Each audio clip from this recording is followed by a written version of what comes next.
And then I'm recording. Hello and welcome back again into Jin, the game it seems maybe if you're on an,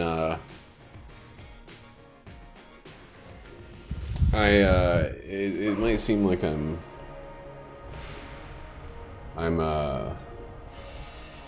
been here all along. But it weren't that way. I was actually gone for about 4 days, and then I worked for 3 more following that. So it's been a total of, I don't know, a week, I think, since the last time I did one of these. I think I might have done one Sunday night before I left to assist in getting ahead. But I, again, don't really know. I remember the last one was super shitty because I was playing aggressive with the curse or health or something like that. And it was like a close encounter of the second kind, which is death. It was really close. I think I was in a position where if I had been hit one time by the jam guy that I was in the room with, I could have been one dead boy. But like all good stories, I didn't die at the end of the story. I kept my little streak running. Kept it going solider than a rock. Which is what I call my penis. Huh? You like that? That dick joke? In the meantime, I went to Portland. I saw some cool stuff. The Portland Art Museum is just an amazing national scale treasure. It's so fucking good. But the Portland Museum of Science, or the Oregon Science Museum, it's called OSMI. So I think I am getting sick of there being first floor Gundramina strains. You know why? Ain't never gonna have no 96 cents. I mean, I could easily have one if I got a single gold casing, but let's just go ahead and say we ain't never gonna have no 96 cents. The OSMI, the Oregon Science Machine Institute, no, OMSI. I think, actually, Oregon Museum of Science and Information, maybe. I don't know. Anyway, it seemed like it wasn't like a natural history museum or a like an aerospace museum or like a. It didn't feel quite as thrilling. It seemed like it was aiming for the 8-year-olds a little bit more strongly than maybe we were hoping for. The PAM, on the other hand, the Portland Art Museum, is a must visit every time I go to Portland. Some incredible stuff. I could have spent 2 more hours in there, honestly, but we kind of started to. I could feel that the group was losing some of its steam. Steam. So we had to cut it before things ran too long. That's something you really got to watch out for with museums and people who are kind of maybe kind of museum people, but maybe not like hardcore art museum aficionados. Oh boy. It's like putting everything into keeping them in the fire, not putting anything into keeping me in the not get shot zone, which is one of my favorite zones for me to be in, one of my least favorite zones for anybody else to be in. The trip was really fun. It was my first time hanging out with Nate's girlfriend, really, for any like extended period. They've been together, I think, for about a year now, maybe a little bit more. As of this recording, I think maybe sometime in September they'll hit a year. I don't exactly know. Nate was talking to me about them doing some sort of celebratory thing. Celebratory, I think, is what he said. Because he likes Bert and Ernie from the Sesame Street a lot. The Sesame Street. He's a big Bert head. He uses Burt's Bees because of the same reason. Oh my god. Oh my god. We got enough. Okay, well. This does unfortunately mean that we can't open any other treasure chest, but there's like... There's no chance. Unfortunately, there's no chance in any amount of hells that I'm gonna not... That I'm gonna pass it up for some freaking blue chests. You gotta be shitting meat. Hey, Bob, what's up? I don't know what that is. Is it like a porno? Because probably. That sounds like Nate's kind of jam. Watch a porno of some cartoon characters. Or puppets, I guess. Wow, I wanted to talk to you. I finished reading Infinite Jest, and it was the hardest book to put down at the end of every night. It is an incredible, incredible read, especially as you get further and further into it. I am a little, not confused, very dark Sesame Street memes, okay. Nah, he probably has seen him, but I don't know. I don't know if he's way into the dark stuff. He likes Bert for pleasant things. I don't think he actually likes Bert. I don't know what I'm talking about. Anyway, Infinite Jest, amazing. So glad I read it. So glad I stuck to it this time. The last few times I had been reading it were times where I had either a lot going on or I was drinking too much to finish it. I devoured the last 300 pages of that book. I feel like it should have had about another 200 pages. I don't know if that's a book that he didn't finish before his untimely passing. I'm sure it is, but it feels like it needs, like it's missing the last leg of the journey. You start to see what leads up to the preamble, but you never fully connect back around to it, and it's really something I want. I love that there's like 98 or either 98 or 100 pages of footnotes, some of which are like multiple pages long. Some individual footnotes are giant sections.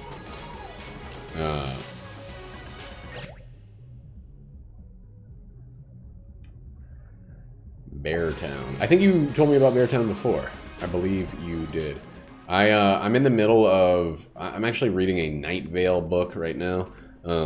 We went to Powell's bookstore, which is fucking enormous and amazing, and I spent like, you know, almost $200 there. I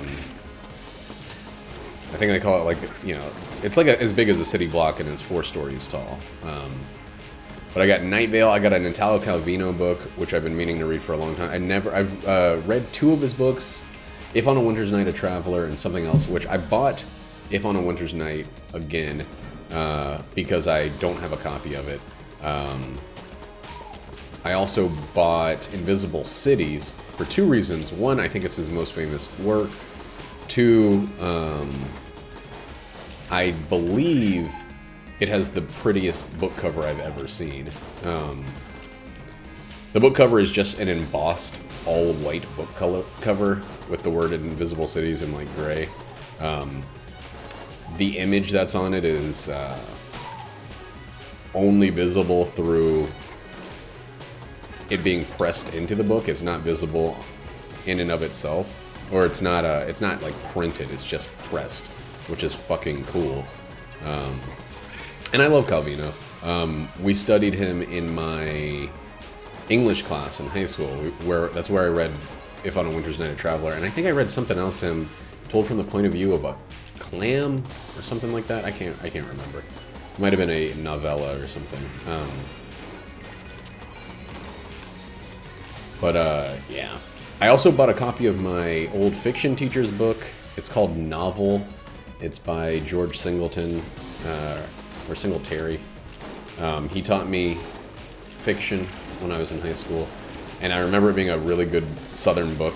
He's a very Southern writer, which I was kind of at odds with, but he was very informed about other writing. He didn't try to insist on us, like, accentuating the southernness of our voice or whatever, which was really nice.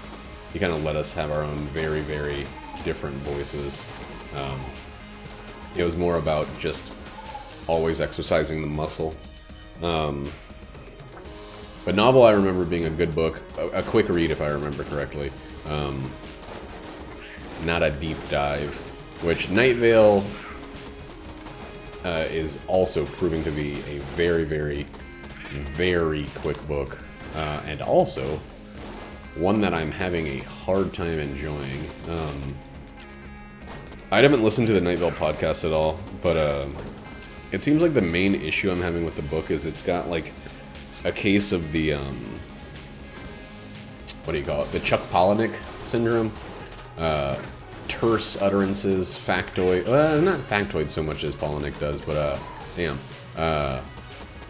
But it tends to do this thing where it gives you some unnecessary information that opposes the information that you need to know just to fill in some information. It does a lot of counter-exampling, where it's like, it'll be like, Jackie, the main character, or one of the two main characters, felt like things were normal. Things were not normal. And it does that over and over. It's kind of sing-songy, kind of kids' booky quality to it that I'm finding a hard time being super interested in. And it also uses, like, I don't know.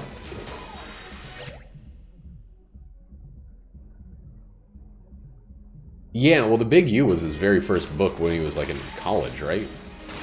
I think that's, like, before he really learned how to write, from what I understand.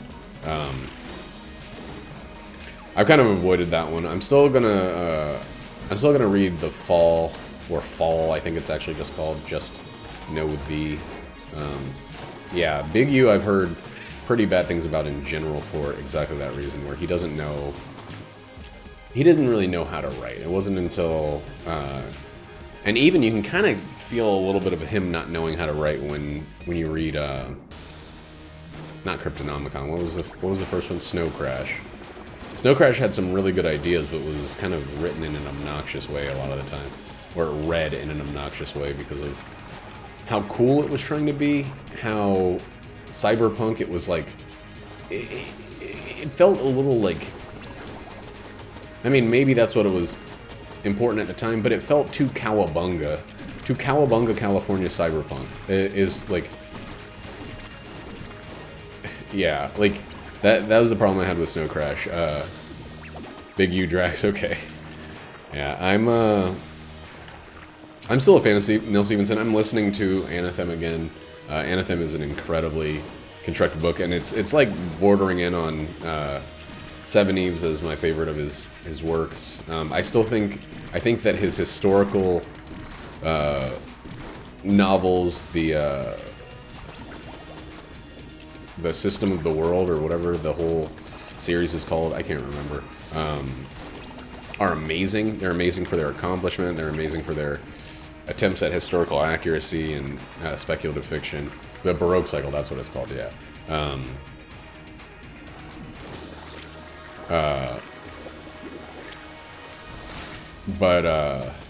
I'm really, Anathem is really, really growing on me. I mean, I've read the physical book, I've listened to the audiobook a few times now, and I love the world of Arb. I love the idea of the maths. There's just so much about it that's so good. And I don't want to talk too much about it because it's a very, very interesting book for anyone that hasn't read it. It sets up its world and its world's issues very, very well. Jesus fucking Christ with this finished gun. I'm gonna use it until we turn in the thing and maybe get some more curse. Ooh, fatty bees. Or stouty bees, excuse me.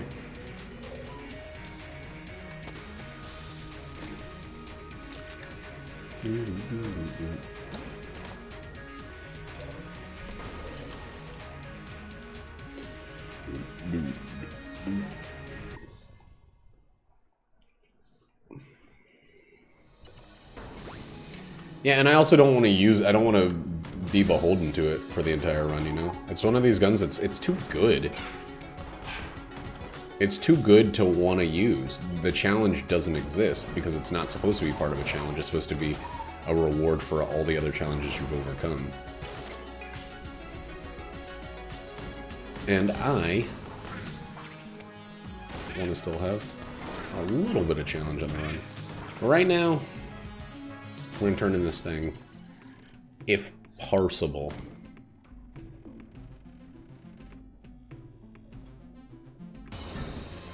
What's it called? Differently Morpheus? Differently Morphous. Okay. I'll be in different shapes.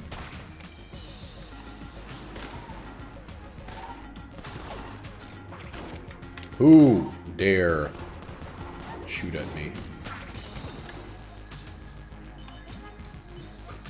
You know, it's a really good book that I tried to get Jackie to read, but she wasn't too into it.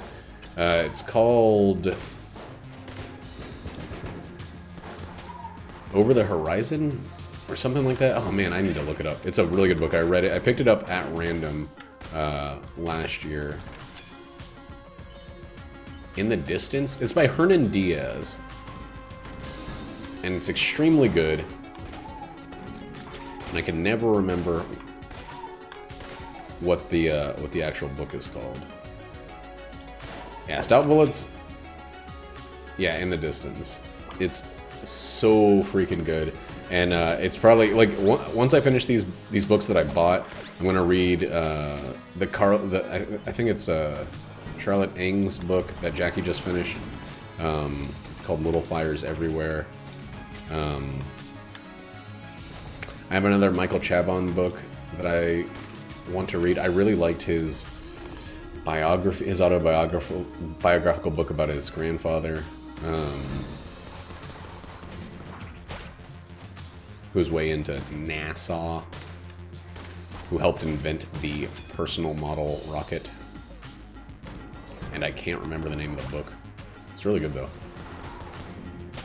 I got too many book names in my brain right now, and I'm also being a big stupid guy. Why is this always the wrong way? Oh, I should have known it was this way. If I just gone that way instead of this way.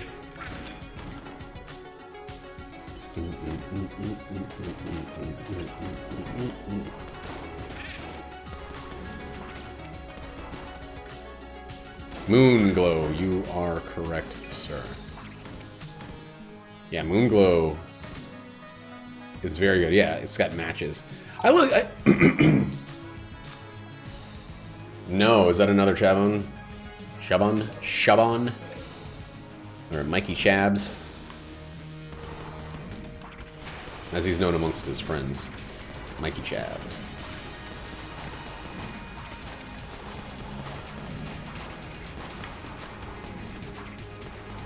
Mikey Chabs, we call him. Big Mikey Chab. Ooh, almost got hit by not paying attention. I have not, but I will look into it. I can't remember the one that I just got from him, but it's got a picture of, like, high society people on the cover. They look like they're the fancy type. Boom, boom, boom, boom, boom, boom, boom, boom, boom, boom, boom, boom, boom, boom, boom, boom, boom. Wow. Hey, is my package gonna get here? Still on the way, but it's running late. I don't care. It's just some stuff. Lev Grossman. No, but he sounds a little gross if you're asking me. Man.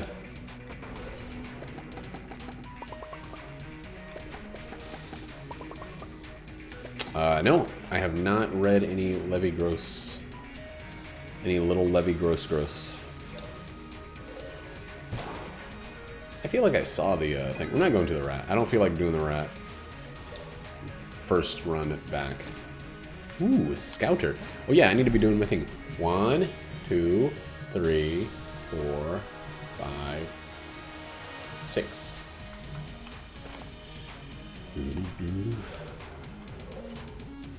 Codex, okay.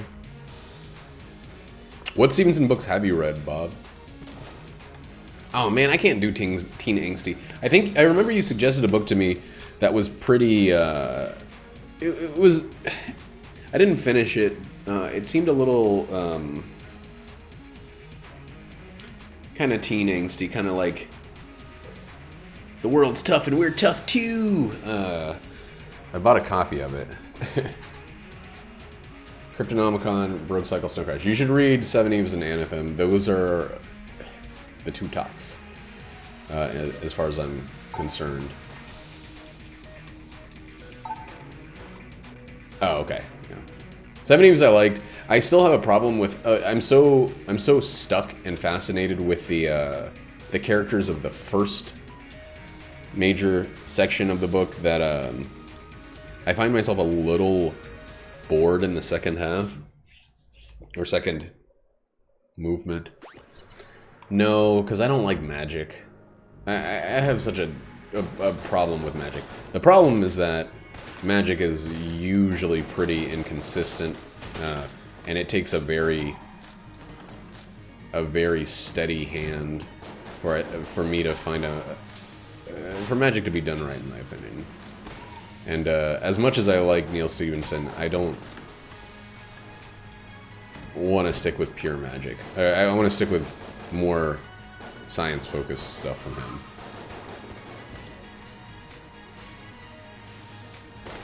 But that and Fall are pretty much the two Stevenson. That Fall and Big U are the two Stevenson books. 3 Stevenson books that I haven't consumed yet.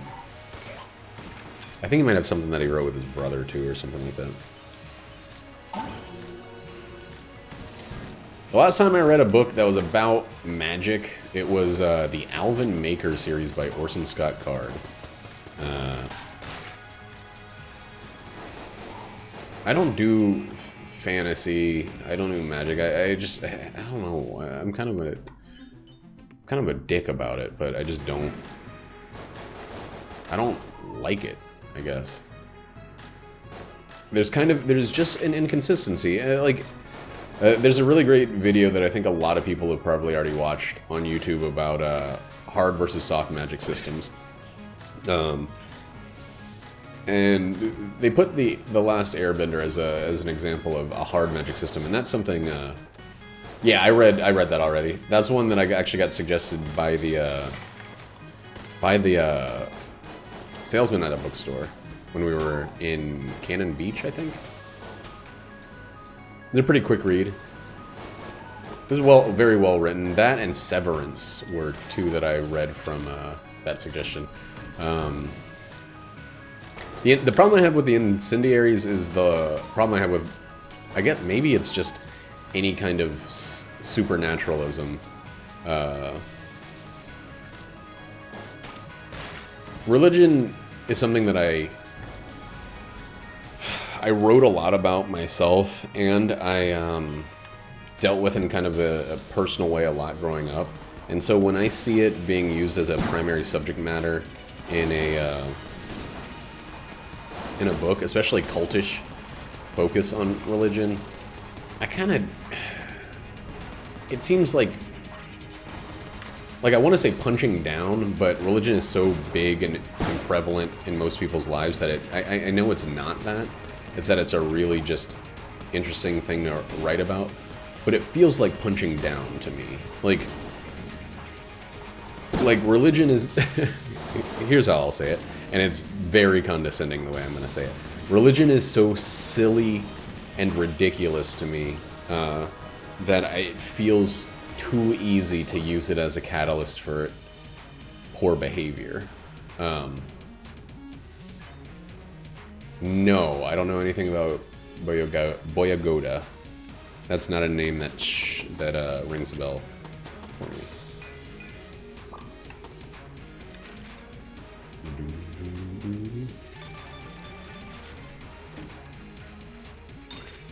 What's this synergize with? Triple sticky.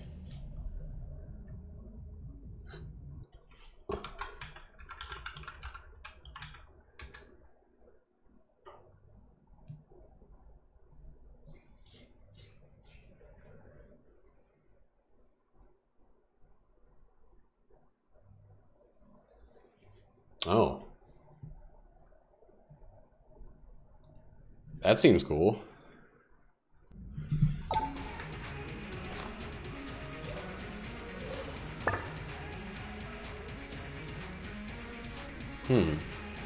Correlation.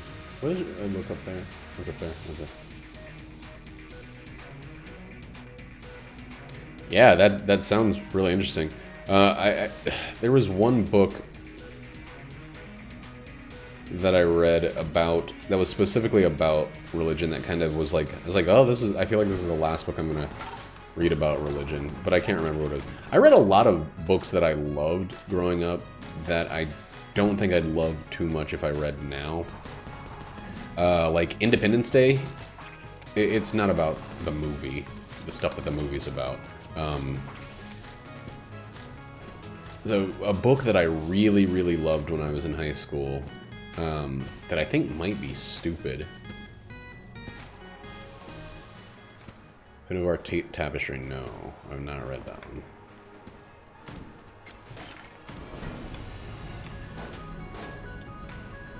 Am I gonna keep this gun?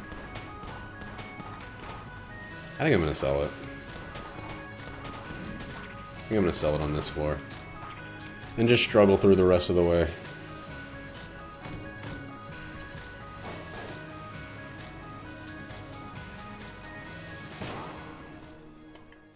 I always thought the Lord of the Rings magic was extremely inconsistent. Or maybe inconsistent isn't the right word. Extremely kind of situationally perfect. I didn't... Yeah, like... It always feels like... I don't know, I guess that's why magic feels less interesting than science to me in books. Is because the solution is always just some other magic that someone hasn't mentioned yet. Like, it's too good at solving all problems.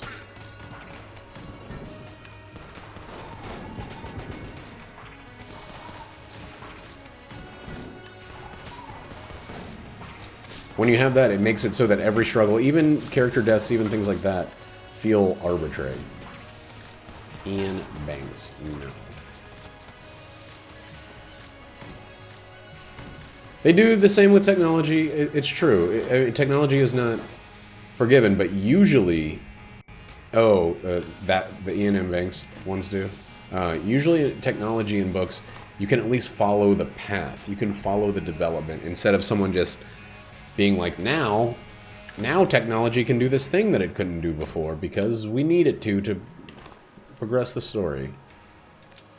Hey, give me that.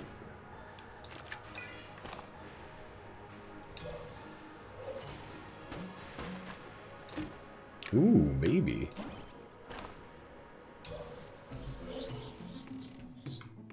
Like, just... I don't know.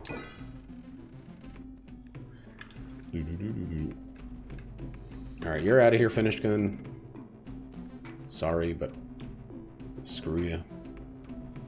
And the Phoenix, you can also say. See, that's why I usually like... Stevenson with his books. He doesn't, it never feels like he just like rabbit out of the hat's a solution, even with technology. There's a lot of stuff that you have to suspend your disbelief on, the speed at which technology advances, like the epigenetics and stuff like that, the development of like cryptocurrencies and stuff and Cryptonomicon and you know, even stuff that actually did happen, like Turing and the Enigma machine and all of that, the cracking of it. Like those things, they seems like they're happening too fast to be realistic, but they're not. They're happening at exactly the pace of development. There's always this sense that like it's because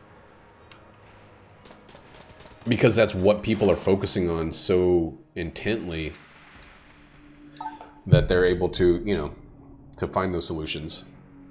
You know. Whereas magic is, in magic they just find an old book. And it teaches them the spell that they need to have, or they talk to the right warden of the forest, or whatever the fuck. It's always some kind of horseshit thing where it's just, they're just waiting to talk to someone, and then they beat the big bad that they couldn't possibly have toppled earlier.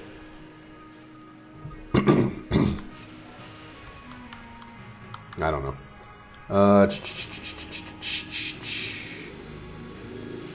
Got pistol machine. Oh, wait, that's what I was going to do. I was going to reset curse and then go back to 1. It's magic in general. I mean, it's not just fantasy, but fantasy is primarily present in, or magic is primarily present in fantasy. That's a big source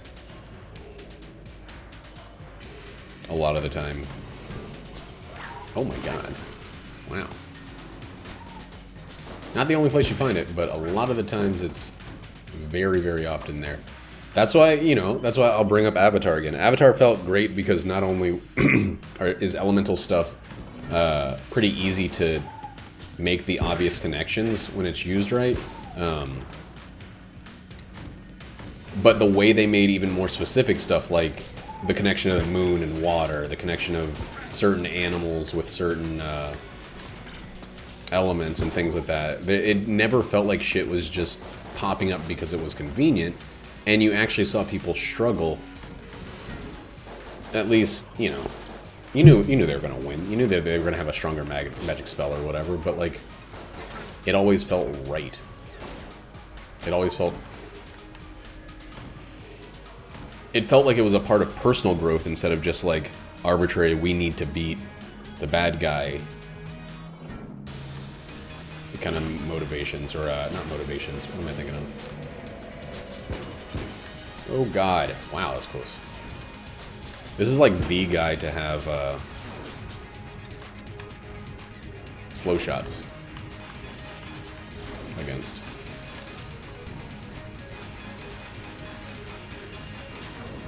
Because of his bullshit. He stays in this phase for so long once you have slowdown shot.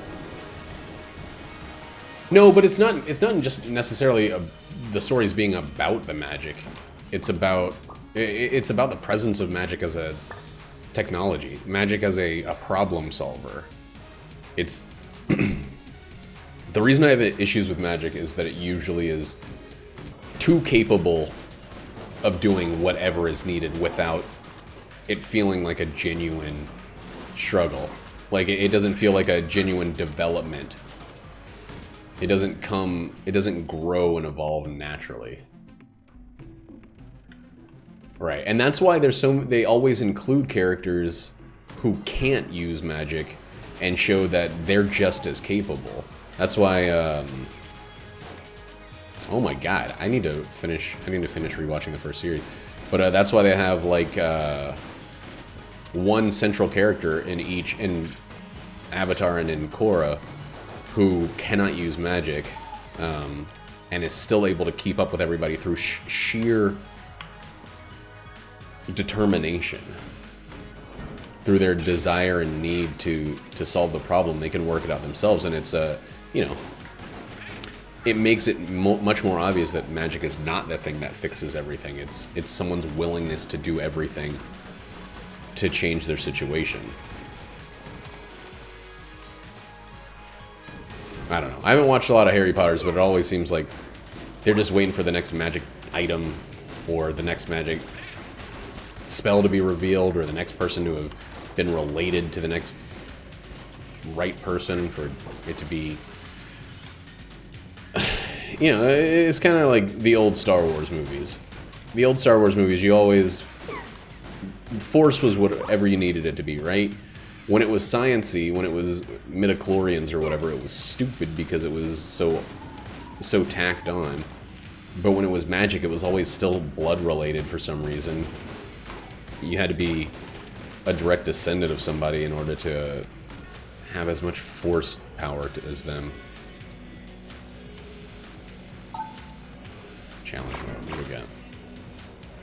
Lobbies and adrenalines. That was quick.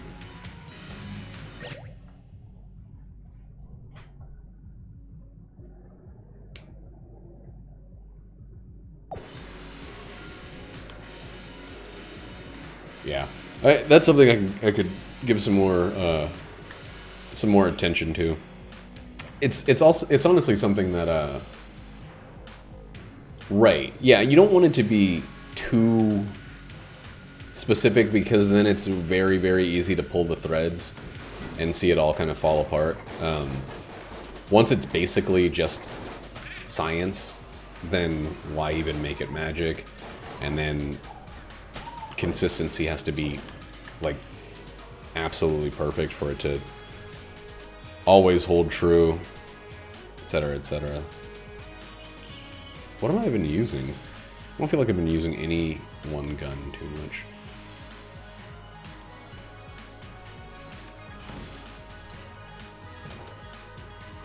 Got 4 keys. You can maybe buy one. Anvil is pretty good, but kind of a hard use when you have stout bullets.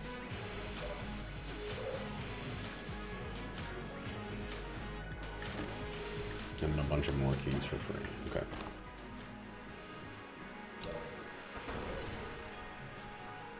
That's why, I mean, honestly, that's part of the reason I love cyberpunk. Like, cyberpunk as a genre, at least in the right hands, can be really cool because technology is essentially magic in those worlds because it's just whatever the author can come up with. But it's magic that you can see the build to it. It's not just like a history of this guy used magic and then we had that magic. Like, it feels... even if it feels so fantastically overpowered that we'll never really understand it, we'll never, you know, what do they call it?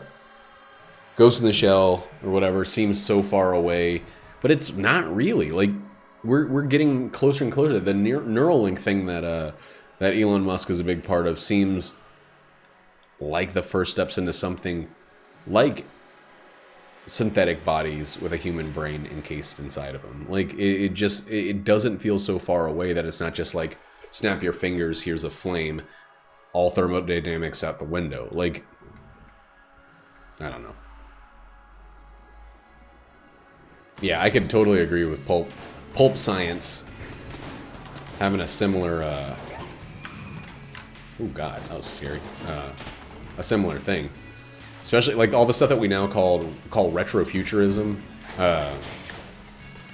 like even the Jetsons and stuff like that. It seemed like just around the corner. It seemed like natural extensions of what we thought of as the science of the day. The Jetsons is basically, you know, the assembly line thought all the way out. Steampunk, I just don't care about it. I think steampunk is usually a victim in my mind of the fandom ruining it, but steampunk can be cool, such as the Baroque cycle. There was a movie. I mean, the Baroque cycle is essentially steampunk. A lot of the technologies they were coming up with then, and the Baroque cycle was kind of. It was really interesting and well written and conveyed a lot of cool things, in my opinion. But it was too Forrest Gumpy. Like, the benefit of hindsight, the fact that it was written in the 20th century made all of these predictions and decisions and things seem so obvious to us as the reader, but they were... Yeah, and I think that's a problem I have with steampunk. It really takes it done incredibly well for me to be sold on it. What was that movie? There was like a French animated movie that was a steampunk movie that I watched with Nate way back. Me, Nate, and Jackie, I think, way back when he worked at the movie theater in Kansas City.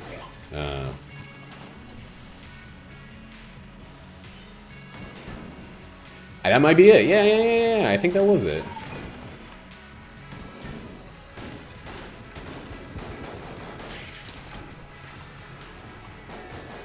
2016? Really? Where would I have been in 20... Punk rock, totally different. 2016, I might have still been in Kansas City. I think that's when we left. Yeah, it'll be 3 years in November. So that might have been it. Let me look at this link. It'll be 3 years in November. It's already looking like it. Dans un monde privé d'innovation et bloqué à l'âge de la vapeur, des savants disparaissent. Did I somehow never notice that there were two Eiffel Towers? Yeah, that was totally it. No, maybe I didn't notice it. They got all shocked all to bits. J'aimerais bien danser. Un chat, ça ne danse pas. Et ça ne parle pas. C'est un ami que tu devrais te trouver. Is this it? Qu'est-ce que tu fais là? Moi, c'est Julius. T'as perdu tes parents, c'est ça? Je pourrais t'aider. Te fais pas d'idée. L'échange de salive, j'ai déjà donné. Je vois qu'elle t'aime bien. Tu sais chez qui on est? Oui. Pops? Avril! Tu peux m'expliquer? C'est pas vraiment le moment. Avril, mon moineau, c'est papa. Papa? Ça fait aussi partie de votre numéro? I don't know if this is it. Ils vont arriver. But it definitely seems like these characters, but I don't remember this, or the main character, the girl. Sorry, I know I'm not showing it.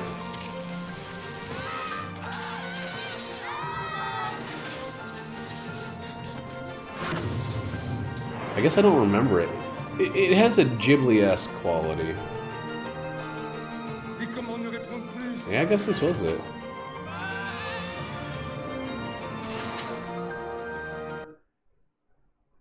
Yeah, sorry, I have some web pages that have information on them, so I didn't want to pull up the thing. Infernal Devices, I feel like that just got turned into a movie, right?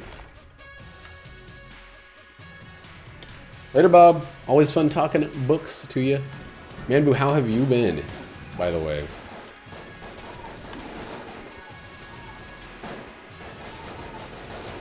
We're talking books with you, not really to you. It seems like I'm dominating the conversation.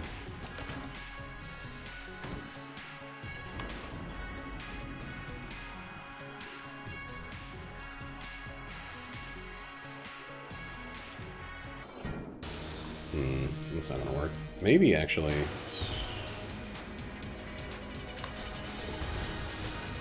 Oh yeah, that's Mortal Engines, that's right. Holy shit. There's something, like, extra strong about that. Oh, well. Stout Bullets plus...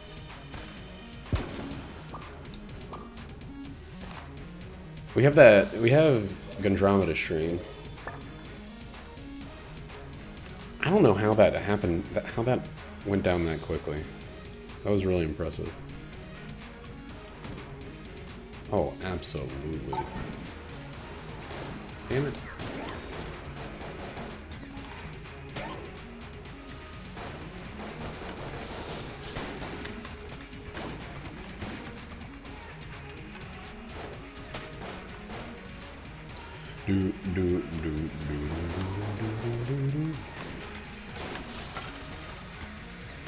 Here's the thing that is on my mind a little bit. People are saying that Joker movie's like actually good, and I don't believe them.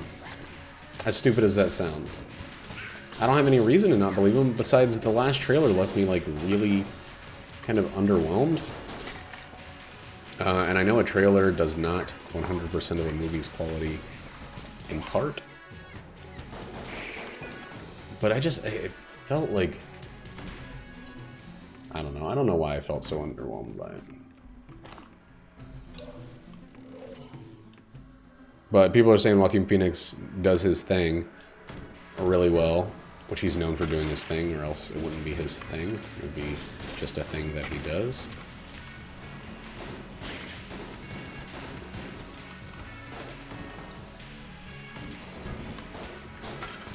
I really liked Joaquin Phoenix in Her, but that is almost the opposite amount of acting as someone losing their whole dang brain. Don't know what I want to fill. Don't know what I want to fill. Probably this one. This one did crazy damage.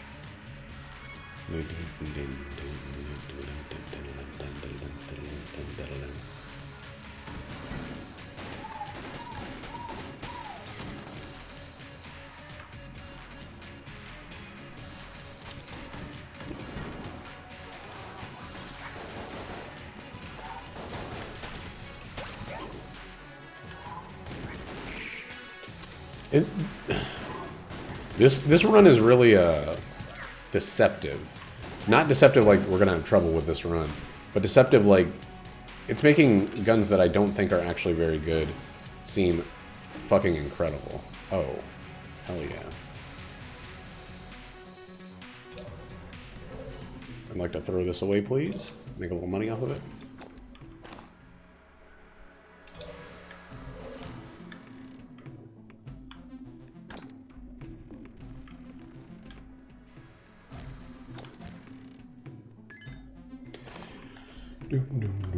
This one's a mimic, I think. Yeah.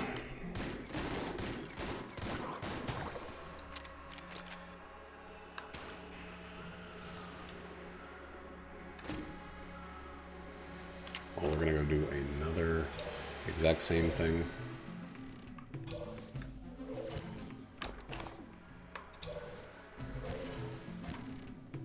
With this. And take this bat boy back up. The one thing I need to not do is necessarily try to force it.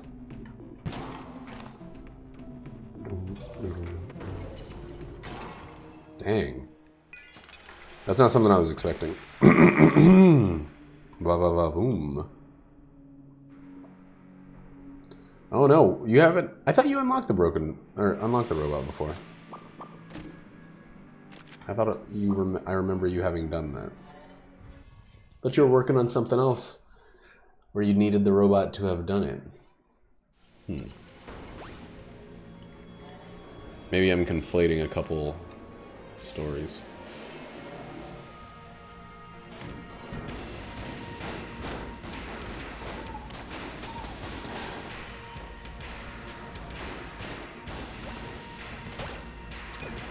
Inflating and compounding. Other than the wallmonger being a dick, how's things for you, man? Boo.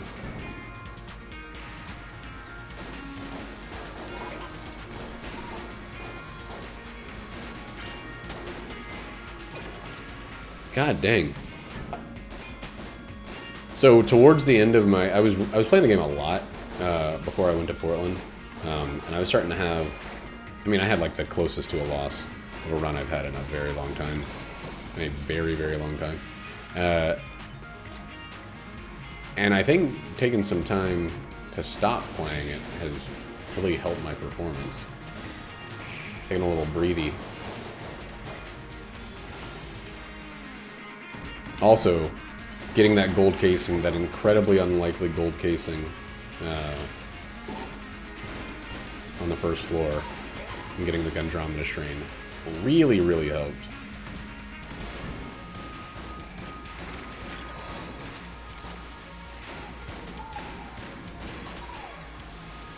Oh boy, that was dumb.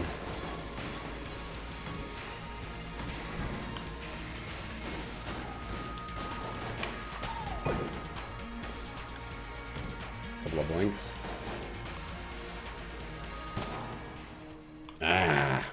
It's okay. It's not great though. 10 keys? We started this floor with 5?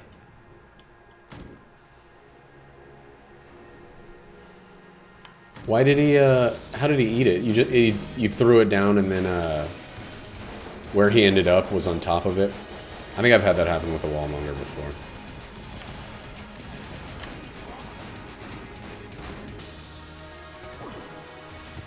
Dang.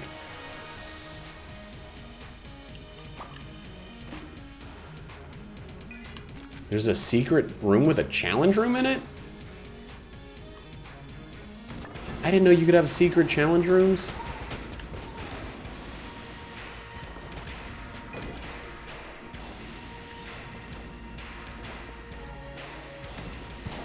Shit.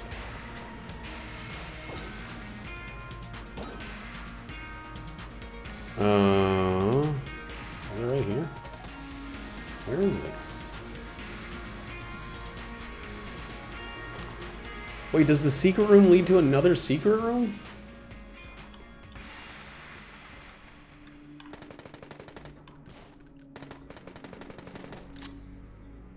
What the fuck is going on?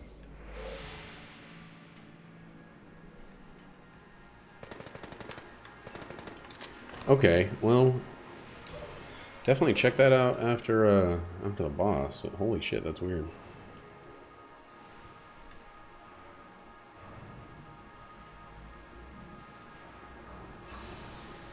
Also, what hit me there? Did I just leave myself on fire? I think that's probably exactly what happened. What other gun was I? Oh yeah, this stupid one.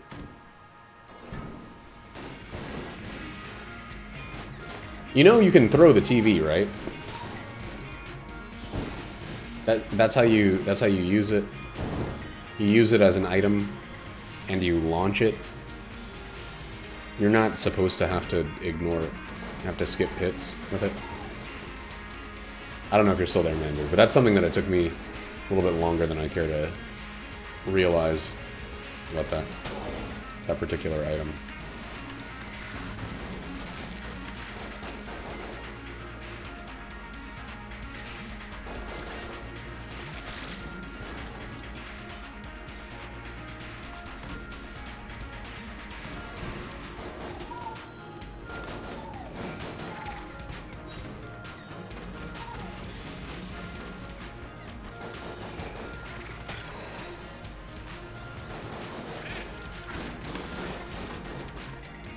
Yeah, when I finally realized that you could actually throw the broken television, I was like, why doesn't it say that you can? And then I think it actually does say that you can. Like on the item description or something.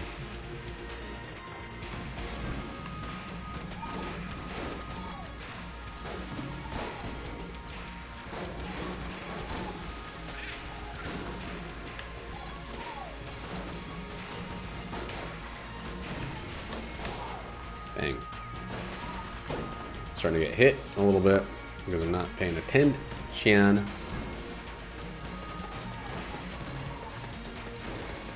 God damn it! Exactly what I was describing.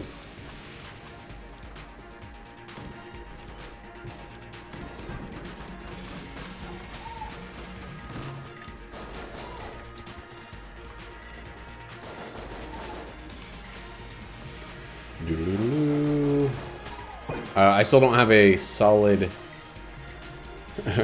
Did you hear what I was saying about the broken TV, by the way? About how you don't need to require no pits, you can throw it.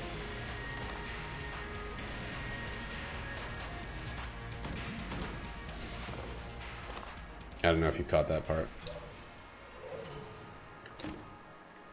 No.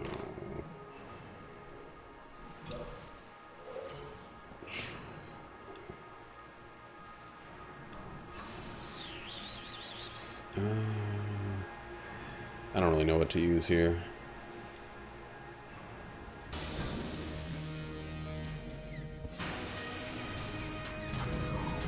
I don't want to rely on... Yeah, you press it like an item. And that's something that I did not know for a while playing the game.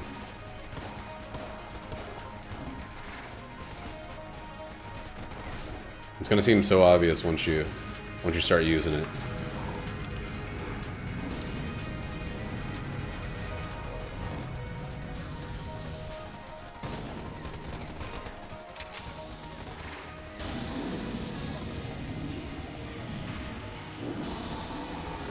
Yep, that's why it's an active item and not just a passive or something.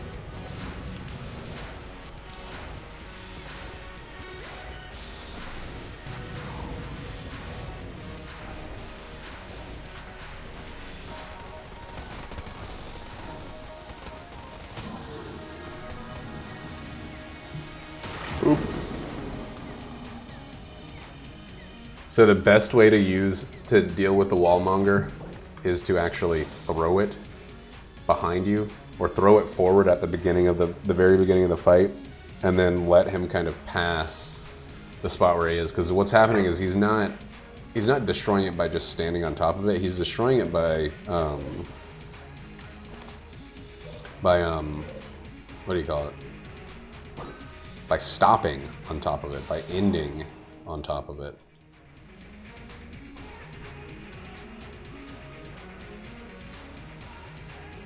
He's just getting trapped inside of his mass. His massive ass.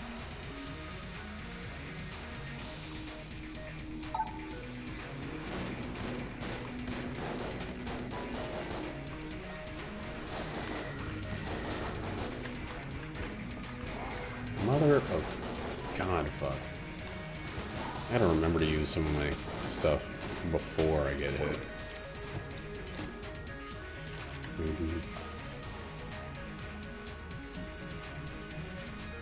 Oof.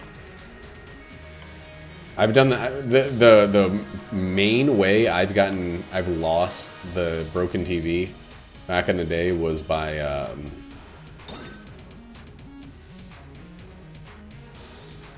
running out of a room, by rolling out of a room, the door closing behind me, and the TV being on the other side of the door.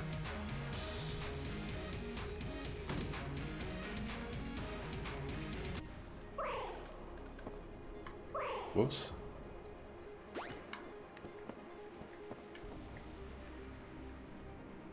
Like, when I used to play this game, every time I would run through a doorway, I would dodge roll. So the first time I was turning in the thing, it took me like 10 attempts, because I would just dodge roll into a room and just fucking lose the thing. Like a complete dumbass. Oh, what do I want to use? I don't even know what I want to use.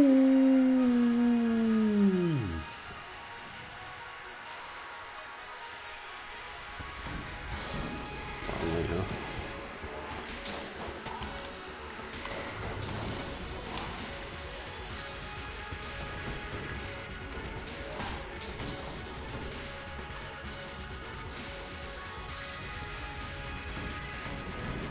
It was such a hard habit to break. It was because when I first started playing this game, I had a hard time kind of remembering to utilize the dodge roll. I would find myself in situations where I'm like surrounded and I'm just getting shot over and over and I'm not rolling away from it. So to counter that, I started dodge rolling all the time, which is almost as bad as dodge rolling too infrequently, because you spend so much time in animation when you dodge roll too much. And anytime I got surrounded, I basically just dodge rolled myself into a bullet.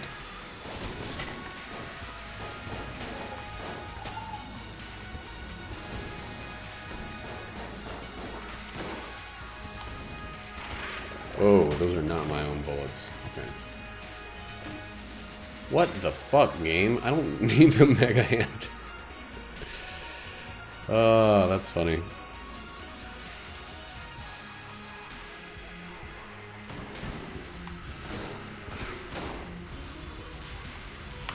Shit. I felt that one coming too.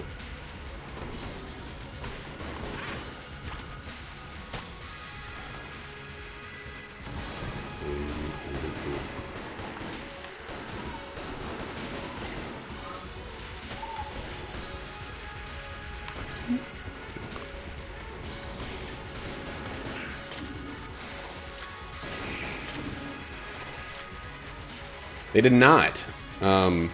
You actually have a little bit of time to avoid traps, though. I think it stops you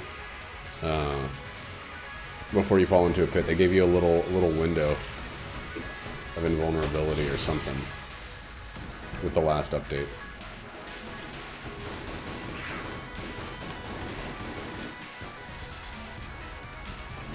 God damn it! Don't appear immediately on top of me.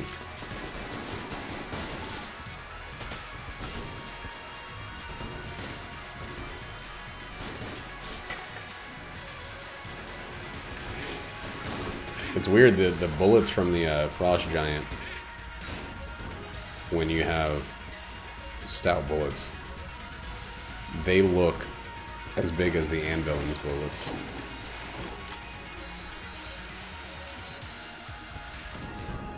They did that thing about the pits, though, but they didn't do the thing about, oh my god, how much health have I just given away on this floor? Oh my god! I'm like in the middle of talking about it, and I do it again.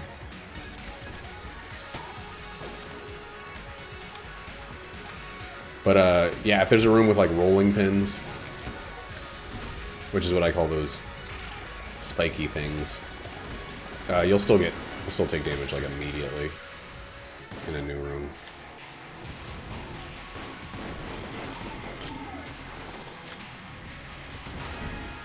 I think I'm still going the right way, surprisingly enough. Oh, God.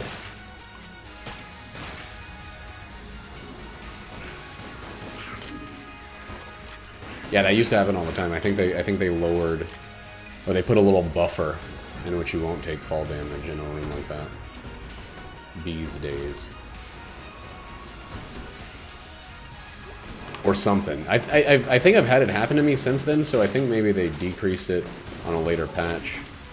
But when this last update first came out, I remember making absolute note of that.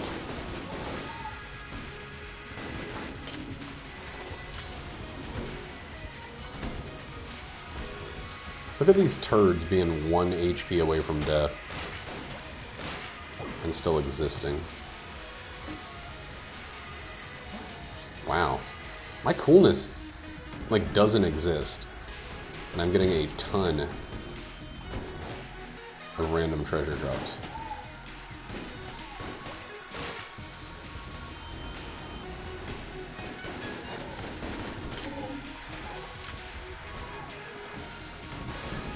Wrong way. Managed to lose all of my armor. I think I had something like 6 pieces of armor when I started this floor.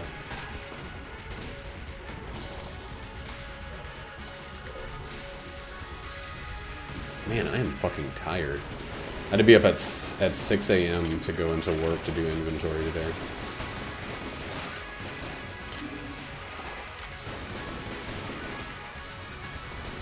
And I was there until almost 5.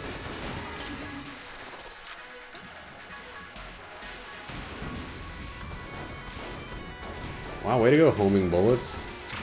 Gotta dip right between a bunch of different enemies.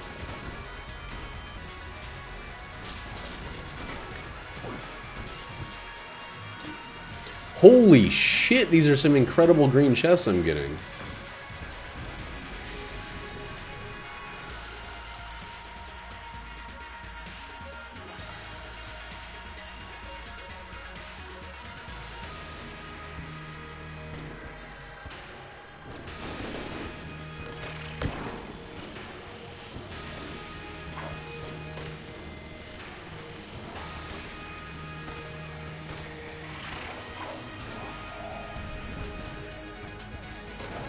I think he's getting shadow bullets too, which is fucking nuts. Whoa, okay.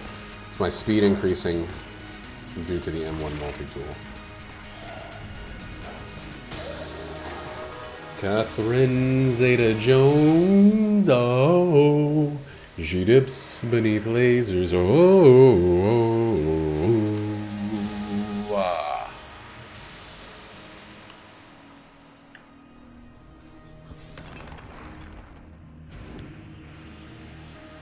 Oh man, I planned on doing 2 of these, but I'm feeling as sleepy as a fuck right now.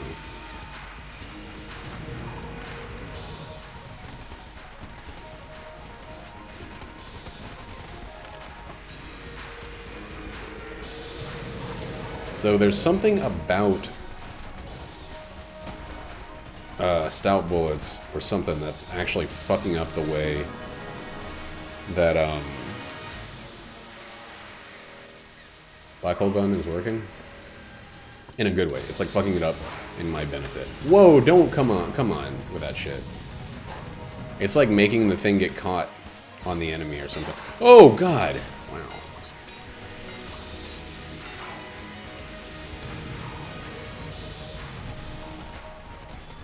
Oh no, it's Angry Bullets. Or yeah. It's Angry Bullets that was fucking that up. Angry plus homing. Anyway, that was by far the easiest Fockle goof I've ever had in my entire life. I did get the FOC. I got the FOK by using a banned gun, but I'm always going to ban it. I'm just not going to use it on the... I mean, I'm always going to use it. I'm just not going to use it on the Lich. I'm not going to use it all the way. All the way.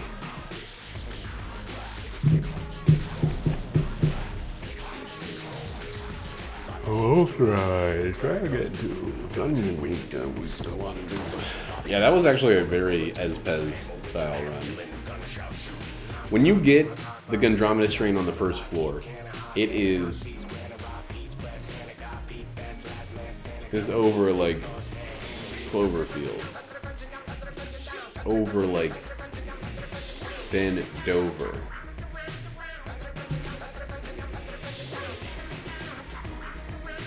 I don't know what else it's over like. Anyway, that's it for that run.